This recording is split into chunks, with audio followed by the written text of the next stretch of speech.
कक्षा 10वीं की स्टूडेंट फाइनली आपके यहाँ विज्ञान विषय का अर्धवार्षिक परीक्षा 2024-25 के पेपर लेके आ चुके हैं। और आपको बता दें, पेपर देने से पहले आपको यहाँ पर इस पेपर को पूरे यहाँ पर याद करना है, ठीक है। संपूर्ण उत्तर सहित आपका यहाँ विज्ञान विषय पेपर इस वीडियो में कराया जाएगा, ठीक है। तो वीडियो को आप लाइक कर लीजिए और चैनल को सब्सक्राइब कर लीजिए। और आप यहाँ पर देख लीजिए, आपका मार्क्स 75 नंबर का रहेगा। टोटल क्वेश्चन आपके 23 रहेंगे। टाइम आपका 3 घंटे रहने वाला। और आप यहाँ पढ़ सकते कक्षा 10वीं अर्धवार्षिक परीक्षा 2024-25, ठीक है। साइंस विज्ञान विषय का पेपर आपका हिंदी इंग्लिश वर्जन दोनों में रहेगा, ठीक है। आपके यहाँ पर निर्देश आते तो आप निर्देश पढ़ लीजिएगा। तो चलिए स्टूडेंट, जो आपके यहाँ पेपर है वो हम यहाँ पर देख लेते हैं। तो आप यहाँ पर देख लीजिए, आपके पहले आते हैं सही विकल्प चुनकर लिखिए, जो कि आपके 6 नंबर के रहेंगे। तो आपको थोड़ा यहाँ पर जूम करके दिखाते हैं, जिससे आप यहाँ पर अच्छी तरह से देख पाएंगे। तो आप यहाँ पर देख लीजिए, तो आपका जो यहाँ पहला सही विकल्प आता है, जिन अभिक्रियाओं में ऊष्मा का अवशोषण होता है उन्हें कहते हैं। तो आता है ऊष्मक्षेपी अभिक्रिया, बा आता है ऊष्मशोषी अभिक्रिया, और आपका सा आता संयोजन अभिक्रिया, और दा आता वाष्पीकरण अभिक्रिया, ठीक है। तो जो आपके यहाँ पर दिया गया, जिन अभिक्रियाओं में ऊष्मा का अवशोषण होता है उन्हें कहते हैं। तो यहाँ पर ऊष्मा का अवशोषण हो रहा है, तो आपका इसका राइट आंसर बा हो जाएगा, ऊष्मशोषी अभिक्रिया, ठीक है। तो आपके यहाँ पर अच्छे से याद करते जाना। फिर आपका दूसरा आता पीएच स्केल की परास है। तो इसका आपका अवशोषण आता 1 से 10, और बा आता 0 से 14, और सा आता 1 से 14, और दा आता 0 से 14। तो जो आपके यहाँ 0 से 12 दी गई, ठीक है, 0 से 12। तो जो आपके यहाँ पर दिए पीएच स्केल की परास है, तो इसका राइट आंसर आपका बा हो जाएगा 0 से 14। फिर आपके यहाँ पर तीसरा आता आहार नली के किस भाग में भोजन का पाचन पूर्ण होता है। तो आपका आता छोटी आंत, बा आता आपका बड़ी आंत, और सात आपका अमाशय, और दा आता मलाशय। तो यहाँ पर आहार नली किस भाग में भोजन का पाचन पूर्ण होता है। तो इसका आंसर आपका आ हो जाएगा छोटी आंत। फिर आपका यहाँ पर देख लेते हैं चौथा, 2 तंत्रिका कोशिकाओं के मध्य खाली स्थान को कहते हैं। तो आपका था दुर्मिका, और बा आता आपका सिनेप्स, और सात आपका एक्जान, और दा आता आवेग।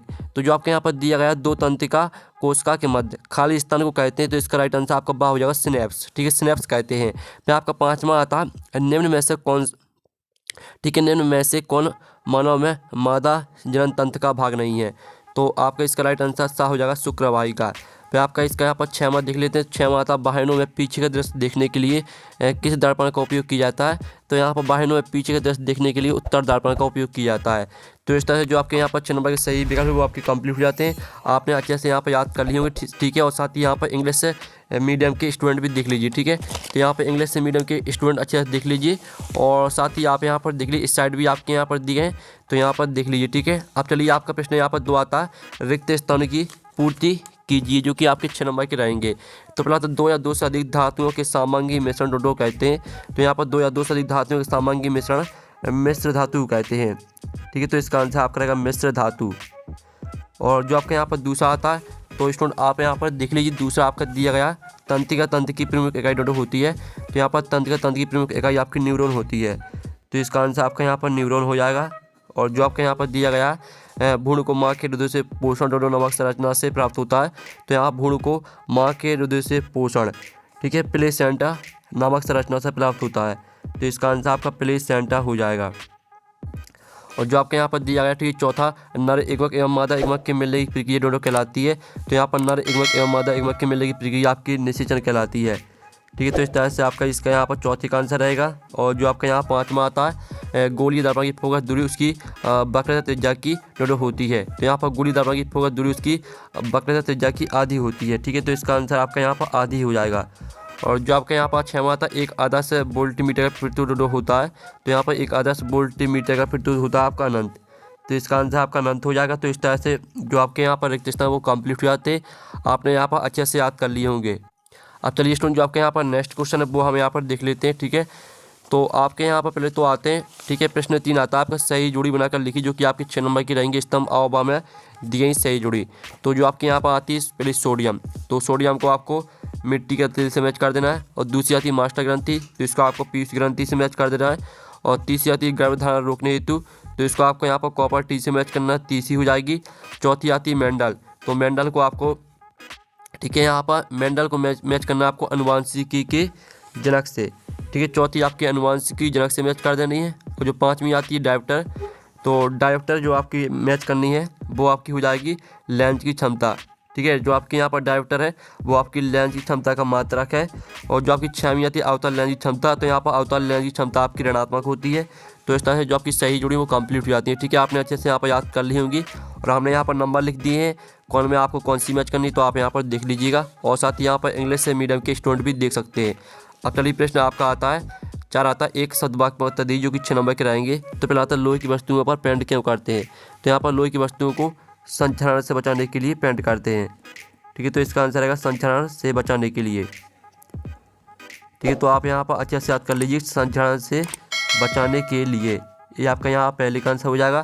फिर आपका जो दूसरा दिया गया, ताजे दूध का पीएच मान 6 होता है, दही बन जाने पर इसके पीएच मान में क्या परिवर्तन होगा। तो यहाँ पर ताजे दूध का पीएच मान जो 6 होता है, तो यहाँ पर दही बन जाने पर इसका जो पीएच मान है वो आपका यहाँ पर बढ़ जाएगा। ठीक है, आपका इसका आंसर रहेगा पीएच मान, ठीक है, बढ़ जाएगा। ये आपके यहाँ पर आंसर रहेगा। तो आपको यहाँ पर अच्छे से याद करना है, पीएच मान बढ़ जाएगा। और जो आपके यहाँ पर दिया गया तीसरा, 2 धातुओं के नाम लिखिए जो ठंडे जल के साथ तेज़ी से अभिक्रिया करती हैं। तो जो आपकी धातुएं रहेंगी वो रहेंगी आपकी पोटेशियम। ठीक है, पहली आपके यहाँ पोटेशियम हो जाएगी और दूसरी आपकी रहेगी सोडियम। ठीक है, ये आपके यहाँ पर ठंडे जल के साथ तेज़ी से अभिक्रिया करती है, पोटेशियम और सोडियम। फिर आपका चौथी आती है मनुष्य में श्वसन वर्णक का नाम लिखिए। तो यहाँ मनुष्य में श्वसन वर्णक का नाम है आपका हीमोग्लोबिन। ठीक है, इसका आंसर आपका यहाँ पर हीमोग्लोबिन हो जाएगा। तो आप यहाँ पर अच्छे से याद कर लीजिएगा।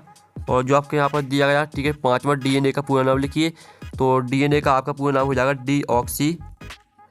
ठीक है, आप यहाँ पर देख लीजिए डीऑक्सी राइबो न्यूक्लिक अम्ल। ठीक है, ये आपके यहाँ पर डीएनए का पूरा नाम हो जाएगा। ठीक है, डीऑक्सी राइबो न्यूक्लिक अम्ल। तो आपको यहाँ पर अच्छे से याद कर लेना है।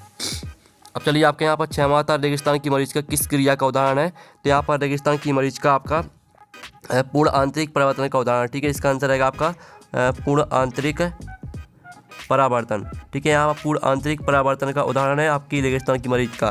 तो इस तरह से आपके जो यहाँ पर एक शब्द वाक्य में उत्तर है वो आपके यहाँ पर कंप्लीट हो जाते हैं। ठीक है, आपने अच्छे से यहाँ पर याद कर लिए होंगे। अब चलिए आपके यहाँ पर जो इंग्लिश से मीडियम के स्टूडेंट है वो भी देख लीजिएगा। अब प्रश्न आपका 5 आता है, 7 का चयन करके लिखिए जो कि 6 नंबर के रहेंगे। तो पहला तो जो पदार्थ ऑक्सीकृत हो जाते हैं वे ऑक्सीकारक कहलाते हैं। तो पहला आपका रहेगा असत्य। ठीक है, आपका यहाँ पहला क्या रहेगा, पहला आपका असत्य हो जाएगा। फिर दूसरा आता है धातुओं के ऑक्साइड पदार्थ क्षारकीय प्रकृति के होते हैं। तो दूसरा आपका यहाँ पर रहेगा सत्य। और जो तीसरा आता है मनुष्य में दोहरा परिसंचरण होता है। तो आपका बिल्कुल सत्य रहेगा। और जो आपका यहाँ पर आता है चौथा मस्तिष्क का सोचने समझने वाला भाग पश्चिम मस्तिष्क है। तो चौथा आपका सत्य हो जाएगा। ठीक है, और जो आपका यहाँ पर दिया 5वां बीजों के गोल एवं झुर्रीदार गुणों में गोल प्रभावी एवं झुर्रीदार अप्रभावी होता है। तो 5वां आपका सत्य रहेगा। और जो 6वां आता है कार्बनिक एवं विद्युत के चालक होते हैं। तो आपका यह भी सत्य रहेगा। ठीक है, तो इस तरह से जो आपके यहाँ पर सत्य वो कंप्लीट हो जाते हैं। आपने अच्छे से यहाँ पर याद कर लिए होंगे। और साथ ही इस तरह से जो आपके यहाँ पर ऑब्जेक्ट है वो पूरे कंप्लीट हो जाते हैं। आप प्रश्न आपका 6 आता है वायु में जलाने के पूर्व मैग्नीशियम को साफ क्यों किया जाता है। तो स्टूडेंट आप 6 में का आंसर देख लीजिए। मैग्नीशियम धातु सामान्य ताप पर नम वायु की उपस्थिति में मैग्नीशियम ऑक्साइड बनाता है जो मैग्नीशियम रिबन के ऊपरी सतह पर जमा रहता है, इसलिए इसे वायु जलाने से पहले, ठीक है, रेगमाल सरिस पेपर से रगड़कर साफ किया जाता है। ठीक है, इस तरह पूरे याद कर लीजिएगा। और जो इसका अथवा दिया रेडॉक्स अभिक्रिया किसे कहते हैं, एक उदाहरण दीजिए। तो आप यहाँ पर देख लीजिए रेडॉक्स अभिक्रिया जिन रासायनिक अभिक्रियाओं में अपचयन तथा, ठीक है, अपचयन और उपचयन साथ साथ होता है रेडॉक्स अभिक्रिया कहलाती है। और इसका उदाहरण भी देख लीजिएगा। ठीक है, तो आप इनके स्क्रीनशॉट लेते चलिए और पूरा आपको याद करना है पेपर। ठीक है, फिर चलिए जो आपका यहाँ पर अथवा आता है, तो अथवा देख लीजिए भौतिक गुणधर्म के आधार पर धातु एवं अधातु में आपको 2 अंतर लिखना है। तो आप यहाँ पर देख लीजिए ये आपका भौतिक गुणधर्म के आधार पर धातु एवं अधातु में अंतर। ठीक है, तो आपके कितने अंतर दिए, यहाँ पर आपके 6 अंतर दिए गए हैं। तो यहाँ से आपको 2 अंतर याद कर लेना क्योंकि आपका यह क्वेश्चन 2 नंबर का है। अब चलिए आपके यहाँ पर देख लेते हैं 7वें का यहाँ पर अथवा। तो स्टूडेंट आपके यहाँ पर 7वें का जो अथवा आता है तो वो आप यहाँ पर देख लीजिए। इसका अथवा आता है अवधर्मी ऑक्साइड क्या होते हैं, 2 अवधर्मी ऑक्साइडों को उदाहरण दीजिए। ठीक है, तो जो इसका आंसर है वो हम यहाँ पर देख लेते हैं। तो आप यहाँ पर देख लीजिए जो धातु ऑक्साइड अम्लीय और क्षारीय दोनों प्रकार के व्यवहार प्रकट करते हैं उन्हें अवधर्मी ऑक्साइड कहते हैं। ये धातु ऑक्साइड अम्ल तथा क्षार दोनों के साथ क्रिया करके लवण व जल बनाते हैं। और साथ ही इनके उदाहरण भी आप यहाँ पर देख लीजिए। ये आपके यहाँ पर हो जाता है। ठीक है, आपका 7वें का अथवा का आंसर। फिर आपका 8वां आता है साबुन तथा आप मजाक में आपको कोई 2 अंतर लिखना है। तो आप यहाँ पर देख लीजिए ये आपका साबुन और आप मजाक में अंतर। ए प्राय बसा अम्लों के सोडियम या पोटेशियम लवण होते हैं और ए प्राय एल्किल बेंजीन सल्फोनिक अम्ल के सोडियम लवण होते हैं। ये कठोर जल में कपड़े साफ नहीं करते, ये मृदु जल के अतिरिक्त कठोर जल में भी कपड़ों को साफ करते हैं। ठीक है, इस तरह से आपको यहाँ से 2 अंतर याद करना है। और जो आपके यहाँ पर इसका अथवा आता है तो अथवा आप यहाँ पर देख लीजिए। ठीक है, प्रतिस्थापन अभिक्रिया किसे कहते हैं। तो आप यहाँ पर देख लीजिए वैसी अभिक्रिया जिसमें किसी एक में उपस्थित किसी तत्व का प्रतिस्थापन दूसरे तत्व द्वारा होता है प्रतिस्थापन अभिक्रिया कहलाती हैं। जैसे 2Na+ 2H2O is equal to 2NaOH plus H2। ये आपके यहाँ पर हो जाता है उदाहरण। और फिर आपके यहाँ पर आता है नवम माइटोकॉन्ड्रिया कोष का बिलीघर क्यों कहते हैं, तो इसका भी आंसर आप यहाँ पर देख लीजिए। माइटोकॉन्ड्रिया कोष का ऊर्जा संयंत्र कहते हैं, ठीक है, क्योंकि आप यहाँ पूरा पढ़ लीजिए, तो यहाँ पर पूरा याद करना कहते हैं तक। फिर आपका यहाँ पर दिया गया, ठीक है, जाइलम और फिलोएम में आपको 2 अंतर लिखना है। तो आप यहाँ पर देख लीजिए, आपका जाइलम और फिलोएम में आपके 3 अंतर दिए हैं, तो यहाँ से आपको 2 अंतर याद कर लेना है। फिर आपका यहाँ पर देख लेते हैं 10वां क्वेश्चन आपका यहाँ पर आता है, ठीक है, मनुष्य में संचारित होने वाले 2 जीवाणु जनित यौन रोगों के नाम लिखिए। तो आप यहाँ पर देख लीजिए, मनुष्य में संचारित होने वाले 2 जीवाणु जनित यौन रोगों के नाम हो जाएंगे आपके, ठीक है, क्लेमाइडिया और गोनेरिया। ठीक है, आपके यहाँ पर 2 नाम हो जाते हैं जीवाणु जनित, ठीक है, यौन रोगों के नाम। और जो आपके यहाँ पर इसका अथवा आता है प्लेसेंटा के 2 कार्य लिखिए। तो आप यहाँ पर देख लीजिए, रहे आपके प्लेसेंटा के 2 कार्य। प्लेसेंटा भ्रूण को ऑक्सीजन और पोषक तत्व देता है। फिर दूसरा कार्य रहेगा प्लेसेंटा भ्रूण से हानिकारक अपशिष्ट और कार्बन डाइऑक्साइड को हटाता है। इस तरह से आपके 2 कार्य रहेंगे। फिर आपका आता है यहाँ पर 11वां, ठीक है, मेंडल ने अपने प्रयोग के लिए मटर के पौधे का चुनाव क्यों किया। तो आप यहाँ पर देख लीजिए, मेंडल ने शोध हेतु मटर के पौधों को चुनाव, इसके प्रमुख कारण निम्नलिखित हैं। तो आपके यहाँ पर देखते हैं इन्हीं कारणों से मेंडल ने मटर के पौधे को चुनाव किया है। और जो आपके इसका अथवा आता है मेंडल का प्रभाविता का नियम क्या है। तो आप यहाँ पर देख लीजिए, आपका मेंडल का प्रभाविता का नियम, तो पूरा आपको याद करना है, ठीक है, ये आपका मेंडल का प्रभाविता का नियम हो जाता है। तो इसकी छोड़ा आप ले लीजिए। और जो आपके यहाँ पर दिया गया, ठीक है, 12वां आता है। तो 12वां आप यहाँ पर देख लीजिए, अवतल दर्पण के 2 अनुप्रयोग लिखिए। तो आप यहाँ पर देख लीजिए, रहे आपके अवतल दर्पण के अनुप्रयोग यानी उपयोग दाढ़ी बनाने के लिए और टार्च सर्च लाइट वाहनों के हेडलाइट में परावर्तक के रूप में। ठीक है, आपके यहाँ पर अवतल दर्पण के 2 अनुप्रयोग हो जाते हैं। और फिर आपके यहाँ पर देख लेते हैं, ठीक है, स्नेल का नियम लिखिए। तो हम यहाँ पर स्नेल का नियम देख लेते हैं, ठीक है, प्रकाश के किसी निश्चित रंग तथा निश्चित माध्यमों के युग्म के लिए आपतन कोण को जया तथा अपवर्तन कोण की जया का अनुपात स्थिर होता है। इससे इस नियम को स्नेल का नियम कहते हैं। ठीक है, इस तरह से आपका स्नेल का नियम है यहाँ पर हो जाता है। और फिर आप यहाँ पर देख लीजिए, आपका आता है, ठीक है, उस लेंस की क्षमता ज्ञात की जिसकी क्षमता -2.0 डायप्टर है। तो स्टूडेंट आप इसका आंसर देख लीजिए, आपका इसका आंसर, ठीक है, आपकी यहाँ पर लेंस की क्षमता P बराबर -2 डायप्टर दी गई थी। तो लेंस की क्षमता के P का आपको सूत्र में मान रख देना है। ठीक है, तो आपका यहाँ पर आंसर निकल के आ जाएगा फोकस दूरी -50 सेंटीमीटर। और साथ ही आप यहाँ पर देख लीजिए, इसका जो अथवा आता है, तो अथवा में आपको लेंस की फोकस दूरी निकालनी है। तो इसका अथवा का आंसर भी आप यहाँ पर देख लीजिए, आपका इसका अथवा का आंसर, तो इसका भी आप यहाँ पर स्क्रीनशॉट ले लीजिए। ठीक है, और साथ ही आप यहाँ पर देख लेते हैं, आपका यहाँ पर 14वां क्वेश्चन। तो स्टूडेंट आपका यहाँ पर 14वां क्वेश्चन देख लीजिए, ओम का नियम लिखिए। ठीक है, तो हम यहाँ पर ओम का नियम देख लेते हैं। तो आप यहाँ पर देख लीजिए, आपका यहाँ पर ओम का नियम, यदि कि चला कि भौतिक अवस्था जैसे लंबाई ताप आदि में परिवर्तन ना हो तो उसमें प्रभावित होने वाली विद्युत धारा उसके सिरों पर लगाए गए विभवांतर के अनुक्रमानुपाती होती है। ठीक है, तो इस तरह से पूरा आपका यहाँ पर आरेख नियतांक है, जैसे उस चला का फिर कहते हैं, यहाँ तक पूरा आपको याद करना है। फिर जो आपका यहाँ पर दिया गया फ्यूज तर्क किस प्रकार विद्युत उपकरणों को नष्ट होने से बचाता है। ठीक है, तो इसका आंसर आपको खुद करना है। फिर आपका आता है चुंबकीय क्षेत्र रेखाओं के आपको 2 गुण लिखिए। तो आप यहाँ पर देख लीजिए, आपकी चुंबकीय क्षेत्र रेखाओं के गुण। ठीक है, तो आपका ए उत्तरी ध्रुव से निकलकर दक्षिण ध्रुव की ओर जाती हैं और क्षेत्र रेखाओं की दिशा दक्षिण ध्रुव से उत्तरी ध्रुव की ओर होती हैं। ठीक है, तो यहाँ से आपको 2 गुण याद कर लेना है। और फिर आप यहाँ पर देख लीजिए, इसका अथवा आता है दिष्ट धारा और प्रत्यावर्ती धारा में आपको 2 अंतर लिखना है। तो आप यहाँ पर देख लीजिए, आपका प्रत्यावर्ती धारा और दिष्ट धारा में आपके 3 अंतर दिए हैं। तो यहाँ से आपको 2 अंतर याद कर लेना, जो भी आपको सही लगे। फिर आपका यहाँ पर देख लेते हैं 16वां। ठीक है, फ्लेमिंग के बाएं हाथ का नियम लिखिए। तो आप यहाँ पर देख लीजिए, आपका फ्लेमिंग के बाएं हाथ का नियम। ठीक है, फ्लेमिंग के बाएं हाथ के नियम के अनुसार जब हमारे बाएं हाथ के अंगूठे मध्य तथा तर्जनी को एक दूसरे के लंबवत व्यवस्थित करते हैं तो तर्जनी चुंबकीय क्षेत्र की दिशा और मध्य का चालक में प्रवाहित विद्युत धारा I की दिशा को दर्शाता है। तो अंगूठा चालक तार पर लगने वाले बल F की दिशा को व्यक्त करता है। ठीक है, इस तरह से आपका फ्लेमिंग के बाएं हाथ का नियम हो जाता है। और जो आपके यहाँ पर दिया गया, ठीक है, चुंबकीय क्षेत्र रेखा परस्पर प्रतिच्छेद नहीं करती क्यों।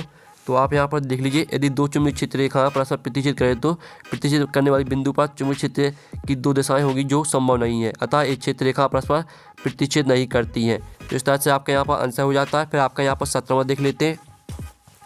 तो स्टूडेंट आपके यहाँ पर 17वां आता है ओजोन परत का संरक्षण क्यों आवश्यक है। ठीक है, तो आप यहाँ पर देख लीजिए, इसका आंसर वायुमंडल की ऊपरी स्तर पर अव्यवस्थित ओजोन परत सूर्य से आने वाले पराबैंगनी विकिरण से पृथ्वी व इसके जीवों को सुरक्षा प्रदान करता है। ठीक है। और इसका अथवा आता है खास श्रृंखला और खास जाल में आपको 2 अंतर लिखना है। तो इसका जो आंसर है वो आप खुद कर लीजिएगा। फिर आपका 18वां आता है संतुलित रासायनिक समीकरण किसे कहते हैं, एक संतुलित रासायनिक समीकरण लिखिए। तो आप यहाँ पर देख लीजिए बेसिक रासायनिक समीकरण जिसमें अभिकारकों एवं उत्पादों प्रत्येक तत्व के परमाणुओं की संख्या बराबर होती है उसे संतुलित रासायनिक समीकरण कहते हैं। इसका उदाहरण देख लीजिए 2H2O plus 2H2O is equal to O2 is equal to 2H2O। ठीक है, आपके यहाँ पर हो जाता है 18वें क्वेश्चन का आंसर। और जो इसका अथवा दिया गया तो अथवा आपको खुद कर लेना है। फिर आपका यहाँ पर देख लेते हो नेक्स्ट तंत्रिका कोशिका का नामांकित चित्र बनाइए। तो आप यहाँ पर देख लीजिए जो आपका तंत्रिका कोशिका का नामांकित चित्र रहेगा तो वो हम आपको दिखा देते हैं। तो स्टूडेंट आप यहाँ पर देख लीजिए आपका तंत्रिका कोशिका का नामांकित चित्र, तो इसको पूरा आपको सीख लेना है। इसका स्क्रीनशॉट आप ले लीजिए। और जो आपके यहाँ पर इसका अथवा दिया गया, ठीक है, आप यहाँ पर देख लीजिए पदार्थ हार्मोन ऑक्सीजन के आपको 3 कार्य लिखना है। ठीक है, तो जो इसका आपका आंसर रहेगा तो वो हम आपको दिखा देते हैं। ठीक है, तो आप यहाँ पर देख लीजिए आपके पदार्थ हार्मोन ऑक्सीजन के 3 कार्य, ठीक है, पौधे की जड़ और तने की लंबाई बढ़ाना, कोशिकाओं के दीर्घकरण में मदद करना। ठीक है, इस तरह से 3 आपको याद कर लेना, तीनों कार्य। अब चलिए आपके यहाँ पर 20वां क्वेश्चन देख लेते हैं। तो स्टूडेंट आप यहाँ पर देख लीजिए आपका 20वां क्वेश्चन यहाँ पर आता है स्वच्छ आकाश का रंग नीला क्यों होता है। ठीक है, तो जो इसका आंसर रहेगा वो आप यहाँ पर देख लीजिए आपका इसका आंसर, तो इसका आप स्क्रीनशॉट ले लीजिए। और जो आपके यहाँ पर दिया गया तारे टिमटिमाते हैं परंतु गह नहीं, व्याख्या कीजिए। तो इसका भी आंसर देख लीजिए। आपका इसका आंसर तारों की अपेक्षा ग्रह पृथ्वी के काफ़ी नज़दीक होता है जिसके कारण उसका आकार बड़ा होता है। इसी बड़े आकार होने के कारण ग्रह को देख पाता है, इसलिए ग्रह टिमटिमाते नज़र नहीं आते। दूसरी ओर तारों की पृथ्वी से अधिक दूरी होने के कारण टिमटिमाते नज़र आते हैं। ठीक है, और जो आपके यहाँ पर दिया गया प्लास्टिक ऑपरेस किसे कहते हैं, इसके आदत रोधी बर्तन में क्यों रखना चाहिए।